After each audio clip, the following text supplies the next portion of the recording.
지난 7월 태국을 놀러 갔던 중국인 여성이 의문의 남성을 따라갔다 행방불명되는 사건이 일어납니다.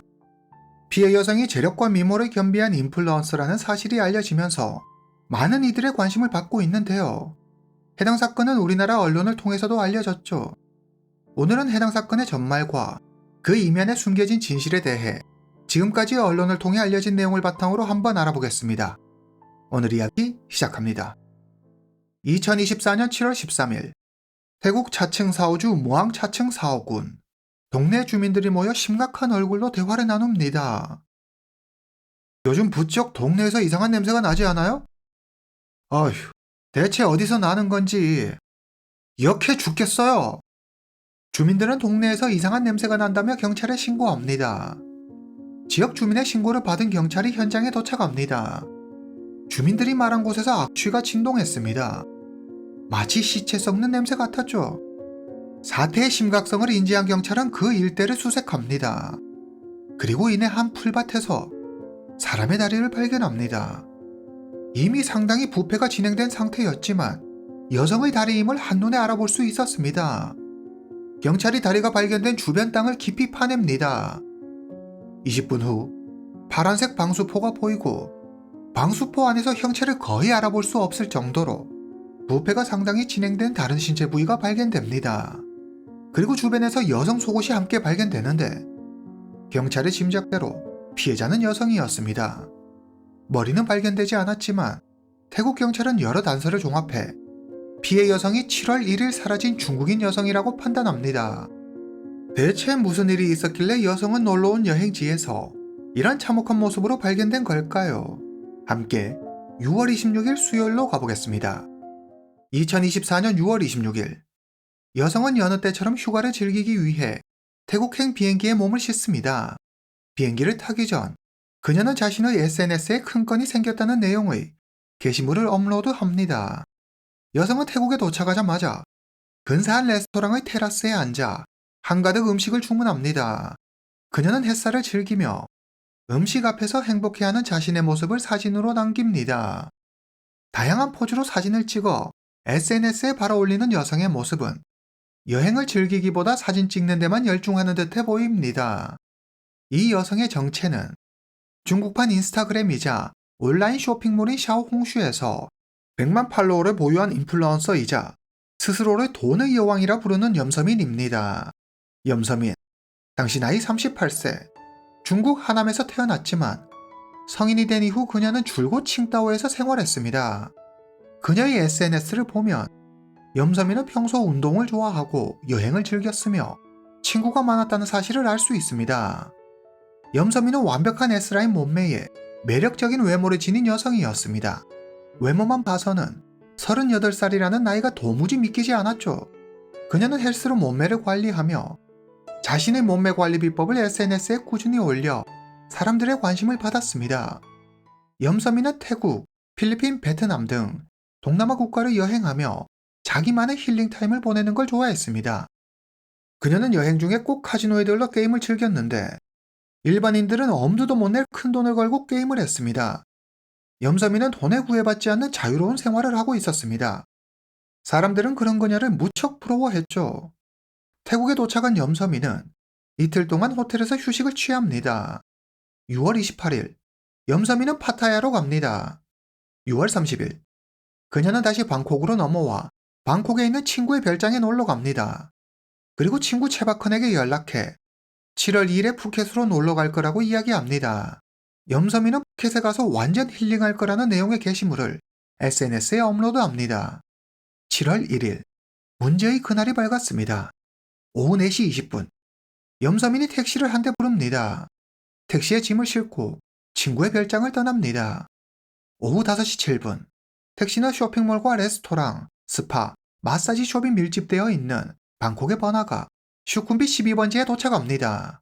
18분 후, 오후 5시 25분, 그녀와 꽤 가까워 보이는 남성이 그녀를 데리러 옵니다. 남성은 염서민의 짐을 자신이 타고 온 흰색 혼다 차량에 싣습니다. 그리고 두 사람은 다정하게 쇼핑몰을 떠납니다. 이후 염서민은 자취를 감춰버립니다. 염서민이 사라졌던 사실을 처음으로 눈치챈 사람은 태국에 있는 그녀의 친구 채바컨이었습니다. 6월 30일 연락을 할 때만 해도 염서민은 그에게 말했습니다. 나 7월 2일에 푸켓으로 놀러 갈 거야. 하지만 이 통화를 끝으로 염서민과 연락이 완전히 끊겨버립니다.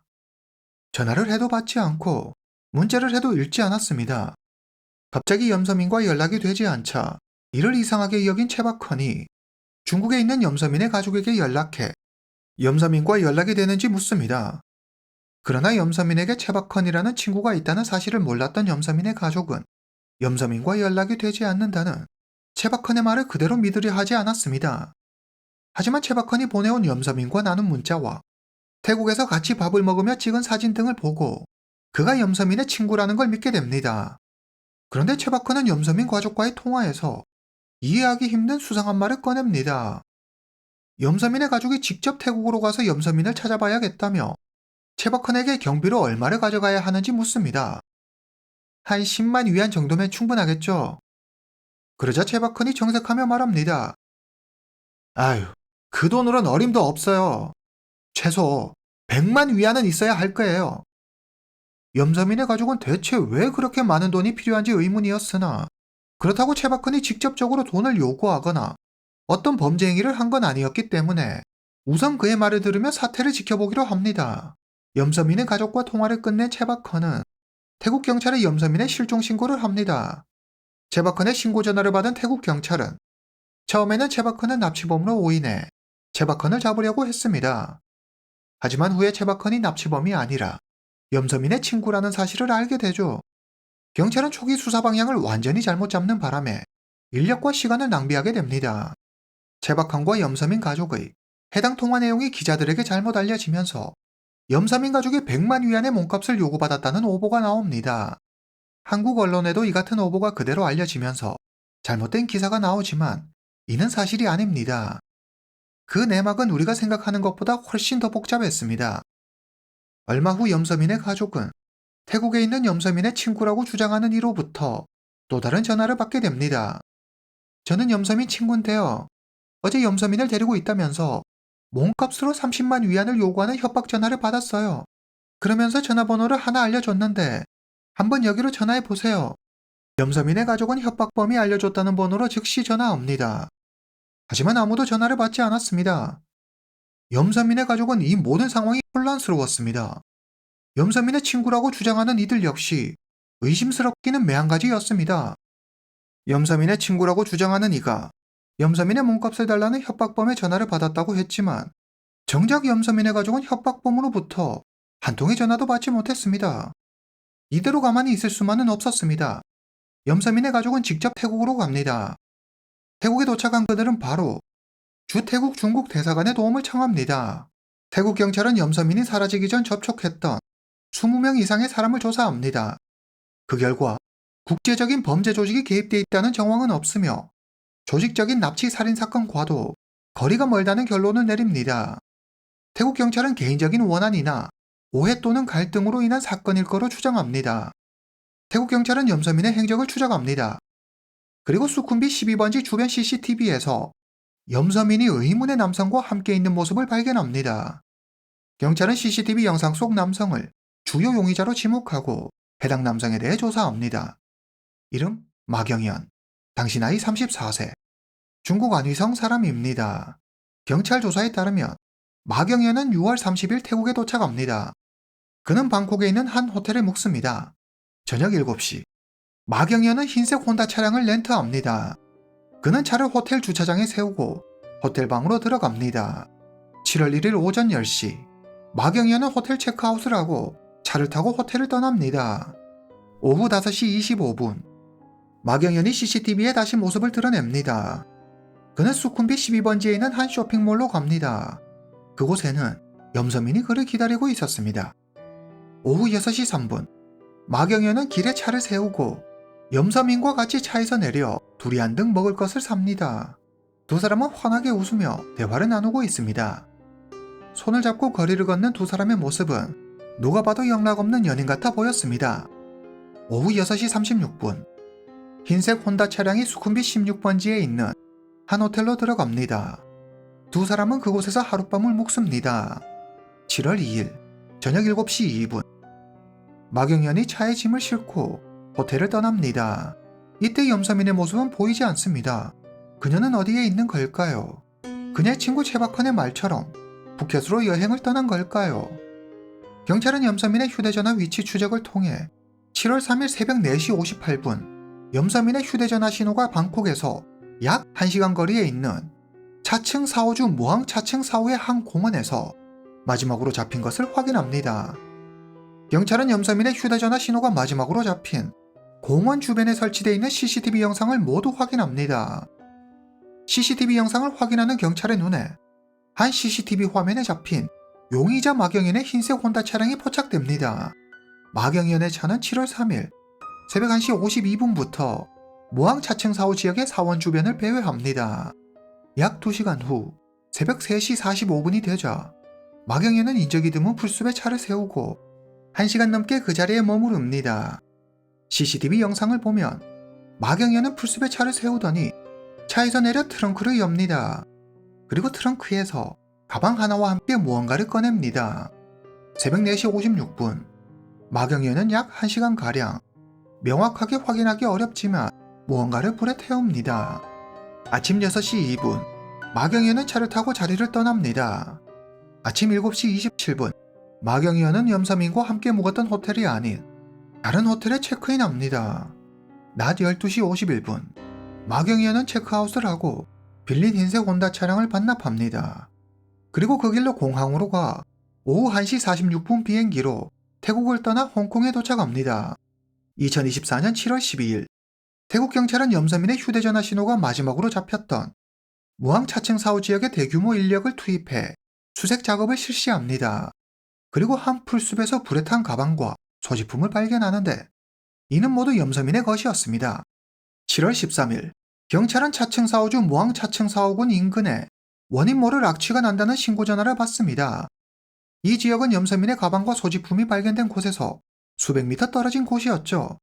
심상치 않음을 감지한 경찰은 해당 지역을 샅샅이 수색합니다. 그리고 수상한 형태의 검은색 비닐봉지를 발견합니다.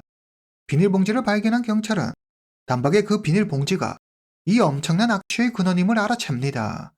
검은색 비닐봉지 안에는 이미 부패가 상당히 진행된 여성의 다리가 들어있었습니다. 그리고 주변에서 파란색 방수포에 쌓인 다른 신체 부위와 브래지어를 발견하죠. 경찰은 머리가 없는 신체 조각들을 곧장 국가수에 보내 분석을 의뢰합니다. DNA 분석 결과가 나와야만 정확한 신원을 파악할 수 있지만 경찰은 피해 여성이 약 열흘 전에 사라진 염서민이라고 판단합니다. 이제까지 정황으로 보아 7월 1일에서 2일 사이 마경연과 함께 있는 기간에 변을 당한 게 틀림없었습니다. 경찰은 마경연이 범인임을 확신하고 두 사람이 묵었던 호텔로 갑니다. 경찰은 호텔 방 안에서 혈흔을 찾기 위해 루미놀 검사를 실시하는데 그 결과 침대 매트리스와 베개에서 루미놀 반응이 확인됩니다. 마경연은 7월 3일 잠시 다른 호텔에 머물렀습니다. 경찰은 바로 그 호텔로 향합니다. 그리고 마경연이 묵었던 방의 욕실 세면대에서 혈흔 자국을 발견합니다. 마경연이 범인이라는 경찰의 예상은 적중한 듯 보였습니다. 경찰은 렌터카 회사로 가서 마경연이 빌렸던 흰색 혼다 차량을 조사합니다. 차 트렁크에서 다량의 혈흔이 검출됩니다. CCTV 영상에서 마경연이 가방과 함께 트렁크에서 꺼낸 것은 염서민의 가능성이 매우 커 보입니다. 경찰은 현재까지 수집한 단서를 종합해 다음과 같은 결론을 내립니다. 마경연은 호텔에서 염서민을 살해하고 다음날 풀숲에 그녀를 유기한 뒤 그녀의 소지품을 불에 태운다. 그리고 다른 호텔로 가서 몸에 묻은 피와 흔적을 닦아낸 다음 홍콩으로 도망쳤다. 그런데 여기서 한 가지 이상한 점이 있습니다.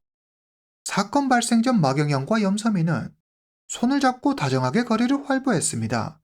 매우 다정한 연인의 모습이었죠. 그런데 그는 갑자기 무슨 이유로 이런 악랄한 짓을 저지른 걸까요? 두 사람 사이에 어떤 원한이라도 있는 걸까요? 염서민의 SNS에는 자신의 외모와 부유함을 뽐내는 사진들이 잔뜩 올라와 있습니다. 염서민은 탄탄한 몸매와 매력적인 외모로 사람들의 시선을 사로잡았죠. 그리고 수영장에 있는 고급 주택에 살면서 초호화 세계 여행을 다니며 럭셔리 라이프를 즐기고 있었습니다. 그뿐만 아니라 유명 스타와 찍은 사진을 게시하는 등 유명 연예인들과의 친분도 자랑했습니다. 염서민의 SNS를 보면 그녀가 상당한 재력가임을 알 수 있습니다. 한 번은 자신의 SNS에 카드를 잃어버렸다며 카드 사진을 올린 적이 있었는데 우리나라로 치면 블랙카드와 같은 VVIP 카드였습니다. 해당 카드는 고액 자산가만 발급받을 수 있는 카드로 한도가 무려 12억 위안에 달하는 카드였습니다. 만약 잃어버리면 카드를 재발급받는 데에만 6만 위안이 필요했죠. 한마디로 염서민은 엄청난 부자였습니다. 염서민은 중국 칭다오에서 2개의 회사를 운영하고 있었습니다. 하나는 요가와 헬스를 동시에 할 수 있는 피트니스 센터였고 다른 하나는 네트워크 회사였습니다. 염서민의 언니는 동생이 어릴 적부터 독립심이 강한 편이었다고 말합니다. 동생은 대학생 때부터 친구와 함께 헬스장을 운영했어요. 머리 회전이 빨랐는데 특히 돈머리가 기가 막히게 잘 돌아갔어요. 타고난 사업가였죠.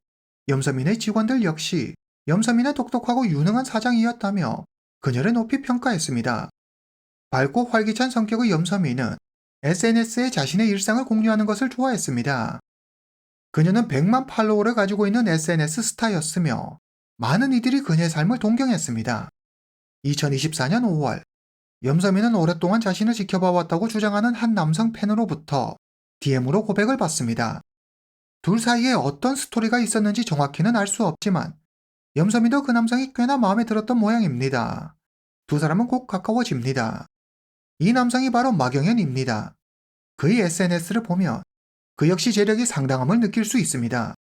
마경현은 슈퍼카를 여러 대 보유하고 있었고 6개의 회사를 가지고 있었습니다. 대부분 설비 임대 사업을 하는 회사였습니다. 마경현과 염서민, 두 사람은 이끌리듯 서로에게 빠져듭니다. 7월 1일, 염서민은 태국에서 마경현을 만나 데이트를 즐깁니다. 그런데 그녀에게는 마경현 말고도 다른 남자가 있는 듯 했습니다. 이날 저녁 염서민은 친구에게 문자를 보냅니다. 염서민의 문자의 친구는 지금 남자친구한테나 잘하라며 한마디 합니다. 이후 염서민은 호텔에서 목숨을 잃습니다. 그녀에게 다른 남자가 있다는 것을 알게 된 마경현이 배신감에 그녀를 죽인 걸까요? 경찰 조사 결과 모두의 예상을 뒤엎는 놀라운 사실이 밝혀집니다. 많은 사람들이 염서민을 성공한 사업가라고만 알고 있었습니다. 그녀의 부와 성공을 의심하지 않았죠. 하지만 그녀의 휴대전화 메시지에서 사람들에게 알려지지 않은 그녀의 진짜 모습을 발견합니다. 염서민은 자신의 뛰어난 미모와 말솜씨를 이용해 부자들을 카지노로 끌어들이는 미끼 역할을 하고 있었습니다. 이게 그녀의 진짜 직업이자 돈벌이 수단이었죠. 그녀가 가진 골드 카드는 카지노에서 그녀에게 지급한 것으로 그녀는 해당 카드로 카지노에서 도박하는 척하며 손님을 끌어들이고 손님을 고리대금업자에게 소개하는 역할을 했습니다. 손님의 승패와 상관없이 염서민은 손님을 소개하는 대가로 인센티브를 받고 있었습니다. 그녀가 자주 동남아 여행을 다니고 여행을 가면 꼭 카지노에 들러 게임을 즐겼던 이유가 바로 이 때문이었습니다. 염서민은 SNS에 사치스러운 일상을 공유하며 부유한 이미지로 자신을 포장합니다. 그리고 이를 보고 모여든 사람들 중 부자를 선별해 카지노로 끌어들이죠. 염서민은 엄청난 자산가로 보이는 마경현이 자기 발로 알아서 찾아오자 이게 웬 떡이냐 싶어 그를 카지노로 끌어들일 계획을 세웁니다. 그렇다면 마경현은 염서민의 덫에 걸려들어 카지노에서 큰 돈을 잃고 화가 나 그녀를 살해한 걸까요? 7월 10일 마카오 경찰서에 전화벨이 울립니다. 전화를 건 사람은 전당포 사장이었습니다. 저희 직원이 가게를 보고 있을 때 어떤 놈이 와서는 명품 시계라고 속이고 5만 위안을 받아갔어요. 제가 가게에 와서 보니 가짜더라고요. 그 사기꾼 놈 좀 잡아주세요. 마카오 경찰은 부두에서 전당포에 사기를 치고 밀항을 시도하던 남성을 체포합니다. 7월 15일 사기 혐의로 체포된 남성이 알고 보니 염서민 살해 혐의로 지명수배 중인 마경현이라는 사실이 밝혀집니다. 마카오 경찰은 마경현이 잡혔다는 사실을 중국과 태국 경찰에 알립니다. 그리고 마경현이 체포되었다는 사실이 언론을 통해 사람들에게 알려집니다. 마경현을 수사하던 경찰은 모두가 놀랄만한 새로운 사실을 밝혀냅니다. 염서민과 마경현 사이에는 헉소리나는 반전이 숨어 있었는데요. 마경현 역시 돈을 목적으로 염서민에게 접근한 것이었습니다. 마경현은 지난 몇 년간 태국을 드나들며 태국 범죄 조직과 긴밀한 관계를 유지하고 있었습니다. 그는 범죄 조직과 짜고 태국에 오는 관광객을 납치해 몸값을 뜯어내는 일을 했습니다. 경찰은 마경연의 회사 6개 모두 유령 회사일 가능성이 높은 것으로 판단합니다. 마경연은 염서민의 SNS를 보고 그녀가 부자라고 생각해 일부러 염서민에게 접근한 것이었습니다. 그는 염서민을 납치해 몸값을 받아낼 심산이었죠. 염서민 역시 태국으로 떠나기 전 SNS에 돈 벌 기회가 생겼다고 남긴 것으로 보아 염서민은 염서민대로 마경연의 카지노로 끌어들이기 위해 마경연은 마경연대로 염서민의 몸값을 받아내기 위해 만남을 가진 것으로 보입니다. 서로의 목적은 바로 돈이었습니다. 현재 마경연은 사건 당일 일어난 일에 대해 말을 아끼고 있습니다. 경찰은 호텔에서 마경연이 염서민에게 돈을 요구하며 대출받을 것을 강요했고 염서민이 이를 거절하자 다툼이 일어났고 그 과정에서 염서민이 거세게 저항하자 마경연이 그녀를 살해한 것으로 추정하고 있습니다. 범행 후 마경연은 홍콩으로 도망쳤습니다. 그리고 죽은 염서민의 돈으로 쇼핑을 하는 등의 대담한 행보를 보이죠.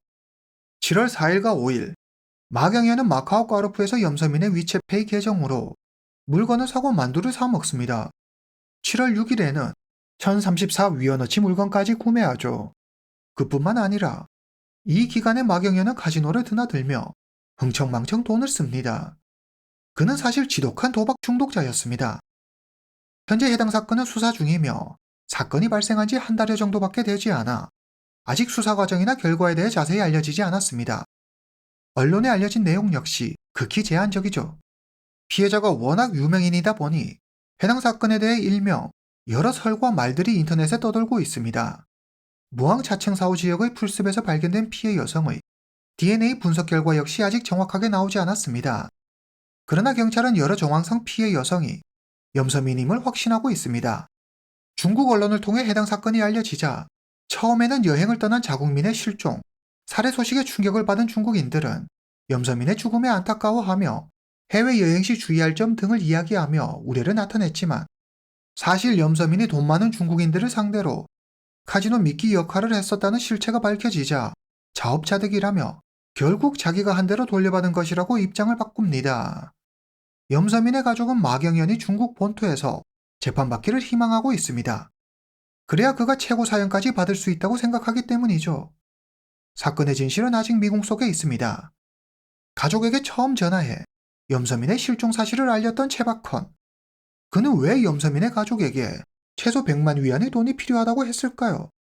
그리고 몸값을 요구하는 전화를 받았다는 염서민의 또 다른 친구, 마경연과 협력 관계에 있다는 태국의 범죄 조직과 염서민이 미끼 역할을 하며 사업 파트너로서 관계를 맺었던 이들의 정체 등 그 진실이 무엇인지 아직 밝혀진 바는 없습니다. 마경연은 무엇 때문에 그녀를 죽인 걸까요? 마경연의 단독 범행일까요? 아니면 그의 배후에 다른 무언가 있는 건 아닐까요? 추후 진행될 재판 과정과 그 결과에 대해 나오는 대로 알려드리도록 하겠습니다. 오늘 이야기는 여기까지입니다. 다음 시간에 뵙겠습니다.